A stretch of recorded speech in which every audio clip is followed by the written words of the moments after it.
Hello everyone, my name is Stanley St. Rose, and today we're going to be talking about the first book of Samuel. Now, before I go into this topic, please remember to leave a like, subscribe, and or comment so that the channel can continue to grow. So, the first book of Samuel here, a very interesting book.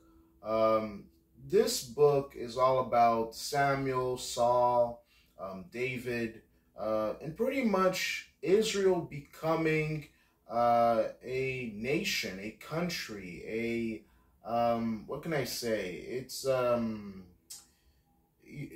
before this book, Israel was just a nation that had 12 tribes in the Bible, okay? You had, after the book of Joshua, they conquered the land. They're living in the land. In the book of Judges, you have judges that came and rescued the Israelites from different situations. And you just had people ruling themselves, and people just did, what they felt right in their own eyes. And they had different judges. People worshiped God. Some people did, some people didn't. But in the book of Samuel, Samuel was the leader, right? He was this judge. He was this person that everybody, talk to God, to ask, what should we do now, God? But the people came to a point where they're like, you know what? We want a king, all right? They wanted to be like the other nations that had kings, that had rulers, that had, people in the heads of them. And pretty much, God was not happy with this because God was their king. God was their leader. God had been their leader since Egypt. But the Israelites in the book of Samuel, they're like, no, we want our own king. We want to be our own leaders. We want to have someone to follow. And God, God was not happy with this, okay? So God does give them Saul. And Saul, handsome, tall. He looks like a king. He smells like a king. He walks like a king. He does everything like a king would, right? That's what they wanted. So God gave them a king. But Saul was not a humble person. He had his faults, and we know everybody in the Bible has their faults. It's always best to obey God and to follow him. The people, they did, God was angry, because he was their king. But they rejected him. They wanted a king, and God gave them Saul. And they were so happy with Saul. That's not who God, God wanted himself to be their king, but he didn't see it like that. Saul had his faults. He was not humble. He used his power. He did what he did. He believed in what he believed in. And ultimately, what happened next is that, because of his disobedience, because of his not willing to follow God, God rejected Saul, all right?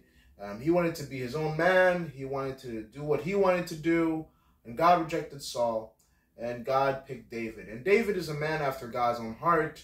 He's a humble man because, again, he was at the bottom of the barrel, all right? When Samuel found him, he was pretty much taking care of sheep. He was a shepherd. He wasn't of any significance. Everything that happens to David is because of God. And that is utterly shocking, all right? If you really let God just lead your life, you would have a better life, all right?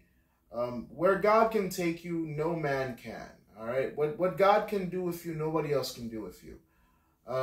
God gave David nobility. God gave David honor. God gave David respect.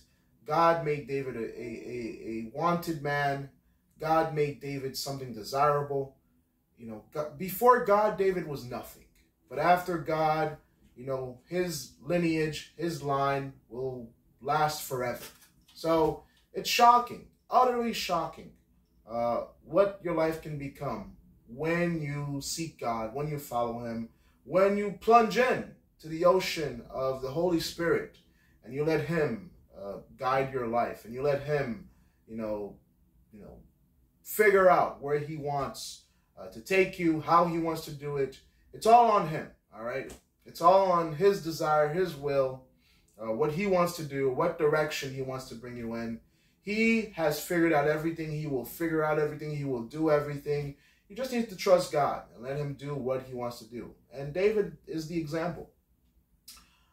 So the book of Samuel follows that, follows the kingship of Saul, what he does during his leadership to anger God, how the Israelites react to that, how David comes into power, and also, on the life of Samuel, the origins of Samuel, his mother, how he was born, how he was dedicated unto God, Hannah's story, and ultimately pretty much the rise of Israel, because this is the rise of Israel.